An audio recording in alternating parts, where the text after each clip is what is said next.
Hello everyone, welcome to this Heartfulness video series. This is intended or it's been designed typically for corporate audiences, people who work in organizations, professionals who work. And the first three sessions of the series are meant for the introductory sessions of Heartfulness on day 1, day 2, and day 3. So today we'll tackle day 1 with a primer on meditation. So the first time that you're interacting with an audience, it would be good to take a few minutes to interact and break the ice and getting to know each other. Perhaps a couple of leading questions could be introducing yourself, introducing Heartfulness and the organization very briefly, and in what capacity you've come there. And also demonstrating a little curiosity in terms of what brings them to the session. They would have heard about some kind of meditation, heartfulness, but what really attracted them? What are they looking for? You could ask them to briefly introduce yourself, at least a few of them if it's a large crowd. And what is it that they're looking from the session itself? It helps break the ice. It also sets the context. You might also want to ask a second question on what is meditation. You might ask them to put up their hands on how many people have practiced meditation, how many regularly practice meditation, and perhaps, how many of them have read about meditation, right? And you could ask them for their idea and understanding of what is meditation, right? Hear all the answers, and that gives you the platform to get started. Now that we've heard others in terms of what meditation is, we are ready to give our view of what meditation is. Meditation is nothing but a technique to train the mind. As human beings, we bestowed with 3 levels of tools, elements that we work with. I would classify that as the body, the mind, and the heart. Body, there is a lot of information available. We all know how we're supposed to keep our body fit.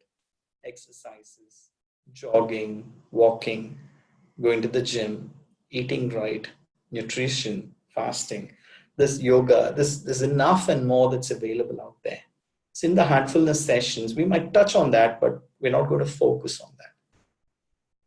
Heartfulness will primarily focus on the other 2 layers of mind and heart, about which there is not much available in the space outside, information that's available, and much lesser in terms of practices. But that's the areas of focus for heartfulness. So meditation really is nothing but just a technique to train the mind. And what happens when you meditate regularly over a period of time? We learn to bring the mind to a state of focus. And by being in focus, it means that whatever you do, wherever you do, you're not just physically present there and your mind is wandering somewhere else, but body, mind, emotion, soul, you're 100% there in the moment. It might be watching a movie. It might be having dinner with your family. You're not fiddling with your phone or thinking about office the next day, but you're there having dinner, having a conversation, being 100% on the table. I mean, it's really a very fulfilling feeling when you're able to do that. But what if you're able to do all the time in everything that you do? That's the possibility with meditation. So let's try to go through a journey of maturity, okay, and look at it in terms of how this can unfold over a period of time. We did say that meditation can bring us to a state of focus, all right. But what is the effort required to bring it to a state of focus? Let's kind of put that as 2 dimensions and see how this goes. Let's start with the blue box. Let's say it's a Saturday afternoon. I'm lying on the couch, not doing much. My mind is wandering. No work is getting done.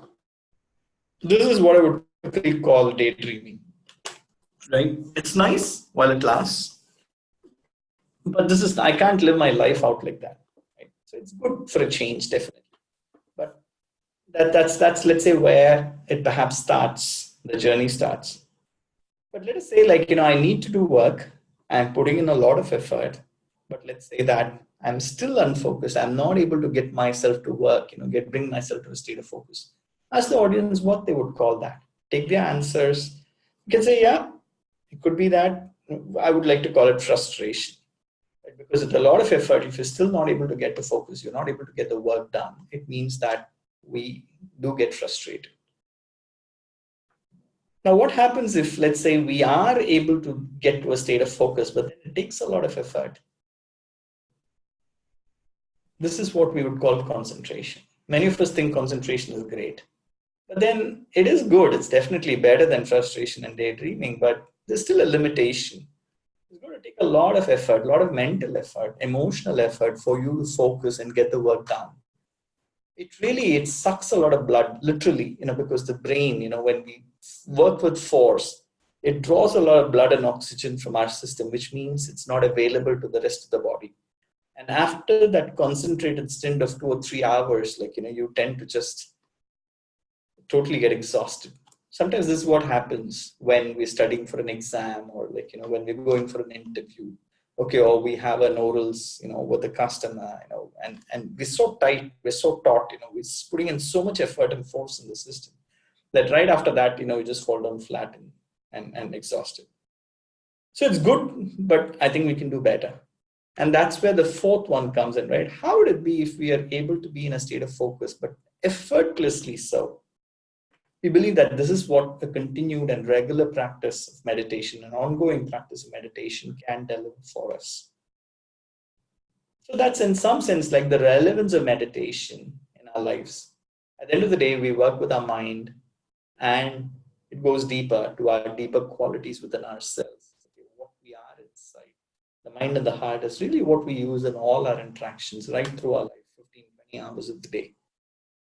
To begin with, if we are able to tune the mind to perfection, like a well-tuned automobile engine, if you're able to tune our mind, then because we use the mind in everything that we do, it is bound to have a positive effect on anything and everything that we do. So that's in some sense the relevance of meditation. We just would like to close the session, the conceptual part of the session, with a thought that you look outside the window, you see sunlight. In India, we have an abundance of that. But it's not enough to actually get work done. You put a piece of paper outside, it's not going to catch fire. But you bring a magnifying glass, even a very small one, maybe just 2 square inches, and you put it at such a distance so that the rays of the sun in that 2 square inches is perfectly focused on the tip of the paper. 10, 15, 20 seconds, you will see that the paper will catch fire, it will start burning. So it's just a metaphor to say that, when we're able to bring whatever energies we have, whatever potential we have to a state of focus, we're able to achieve so much more. I just want to close with this thought, right? As human beings, with our mind, with our heart, we have enormous potential, but many times we don't seem to tap into that potential. We don't seem to realize that potential. But if only we can bring it to a state of focus, a lot can get done. And that is precisely to bring ourselves to a state of effortless focus, is really what meditation is about. Right? So with that, without further ado, let's get into an experience. So this is the first session. You might want to walk them through relaxation and meditation. Explain to them that relaxation and meditation are different techniques, and we relax the body and mind so that we are in a position to get into meditation, and we can work with the mind and train the mind. Give them an actual experience. You might want to ask them how they feel at the end of it, and briefly talk about transmission. If they felt light, they feel peace, they feel calm, some of them feel that they've slept off, right? Please do praise them, okay? And point out to them that it really shows that it is possible, right? That they can do meditation, first of all, okay? And they should be congratulated. The second thing is that, mention that what really works day one, first day, within 15 minutes, you're able to feel this kind of difference. And what really works, and you might want to briefly talk about transmission. Do mention that in heartfulness, what really makes this effective is a flow of energy. This energy, it's a cosmic energy, universal energy that's available everywhere, but which the trainer is able to tap into and offer to the person who practices meditation. Heartfulness meditation. And that really helps the trainer, the practitioner, of meditation go much deeper within themselves within a very short period of time. And that is what is at work. And they can continue to experience this as they move forward. You might just want to give some takeaways and mention that at Heartfulness, we try to take a very objective and a scientific and a rational approach to the experience and the journey. They shouldn't be doing this because somebody else is asking them to do it, but they should continue if their own experience says that, yes, there is something in this and yes, it's going to help me. But how do they get to that point of determination? You might want to challenge them or put this offer to them that in the next 7 days, ask them to meditate 3 days in the morning and the other 3 days not to meditate, and ask them to keep a journal. At the end of the meditation, ask them to write down how they feel and maybe read that journal after a week, 2 weeks, a month perhaps. And do they observe any difference on the days that they meditate and the days they do not meditate, right? Can I put this as a very rational challenge to them so that they can come to the conclusion of what Heartfulness meditation offers for them.